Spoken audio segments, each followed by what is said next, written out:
Welcome back to Ungifted. We're in the middle of chapter 15, which is called Untested. And when we left off, Donovan is getting prepared to fail his test and then get kicked out. So we're on page 167. On the big day, things were quieter than usual in the robotics lab. Nobody would meet my eyes, not even Oz. As my homeroom teacher and faculty advisor, it had to have been him who recommended me for retesting. He probably felt like an axe murderer this morning. Even Tin Man seemed a little slumped over and depressed, although that might have been the extra weight of the floor polish motor. I had one last card to play. I marched up to Oz and placed a thick folder on the teacher's desk. He regarded me questioningly, and I pointed to the title, Chow Chows, a Special Breed. Below it was a large photograph of Beatrice, flanked out on her side, looking about 90% comatose. To my long list of regrets, I should add the fact that I had waited to take the picture until she was too far gone to be alert and alive. My science project, I announced. Shouldn't this go to Mr. Holcomb, he asked. I thought maybe you could hand it in for me, I explained lamely, since I might miss science today while I'm taking the test. My pathetically desperate Technicolor hope was that he'd see this fabulous project, realize that I was working my butt off, and cancel the retest. But he didn't even open it. Sure, he said very absently and glanced at his watch. Noah drifted by the desk. Good picture, he commented. Interesting idea to use a pregnant dog. The earth lurched. Pregnant? I rasped. Beatrice? Of course. The young genius pointed out the features that had gotten by me and my entire family. Note the distended belly, the prominent nipples, the languid posture. Weren't you paying attention in human growth and development when we compared human pregnancies to those of other animals? I couldn't even respond. So rocked was I by this news. Wait till Katie gets a load of this one. Her tank commander husband was expecting not one blessed event, but two. Brad's sainted mother must have let Beatrice run wild, and look what happened.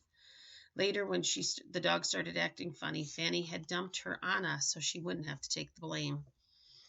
My project, the one that was going to prove that I belonged at the academy, didn't mention a single word about pregnancy, so it was all stupid. I snatched at my folder. I just need to make a few last-minute adjustments. At that moment, the PA system crackled to life. Mr. Osborne, would you please bring Donovan Curtis to the library? 10 minutes, I pleaded. I don't know if the voice heard me, but the announcement continued. Immediately, please. That's where it was going to happen, the library. They'd sit me down in front of a computer and feed me questions I didn't have the answer to. And in the end, it wouldn't matter that my Chow Chow project was a disaster. I wouldn't be in the gifted program any longer.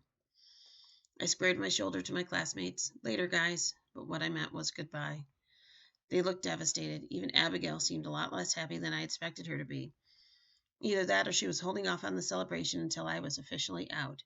The walk to the far side of the building had never seemed shorter. The test will be coming over the internet from the New York State Department of Education.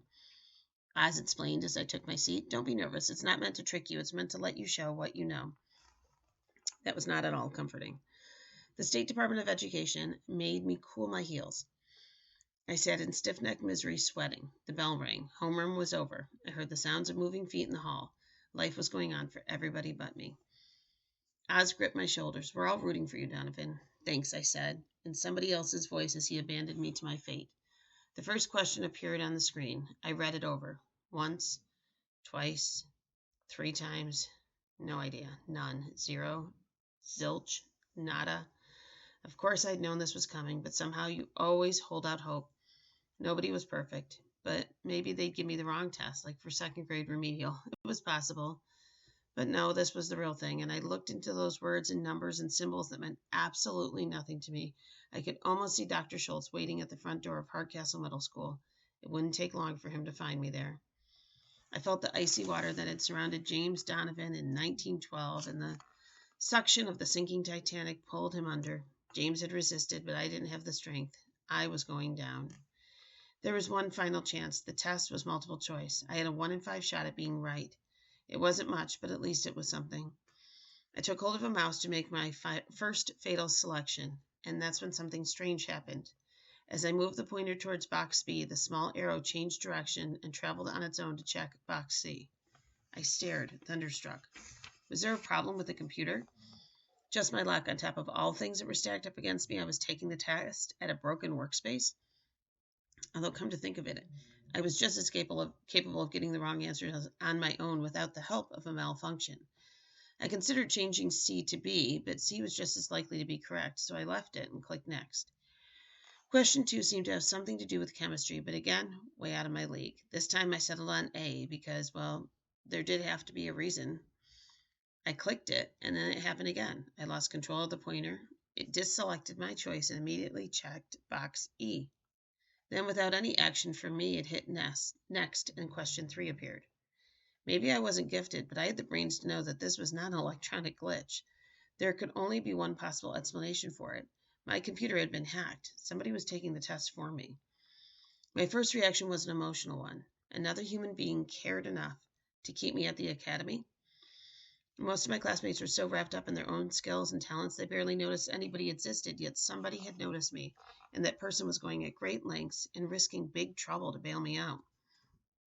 For a second there, my eyes actually filled with tears, and I almost missed my remote angel answering question 3. I would have bet money I had no friends at this place, but somewhere in this building, or even outside of it, hunched over a laptop, was the greatest friend I never knew I had. Would the Daniels do something like this for me? Okay, the Daniels couldn't pass this test if an alien microcomputer crash landed inside their skulls. But even if they could, would they go out on a limb for me? I sincerely doubt it. Who was doing it? They were all smart enough, but it took more than smarts. It took guts, and that was in short supply at the academy. It could even be a teacher, Oz or Belacqua, trying to prove that the gifted program didn't make mistakes. I noticed the librarian looking at me curiously, so I took hold of the mouse and pretended to be busy at work. By that time, I was on question 11 and cruising. My bewilderment was beginning to morph into relief. My date with Dr. Schwartz and the consequences of the Atlas incident had been put on hold. I was dog paddling again, and this time it took a little help, a lot of help, but I was still afloat, just like James Donovan. The librarian shot me an encouraging smile. What she saw was a student who had all the answers, and I did, except for one. Who was doing this for me? And we'll stop there.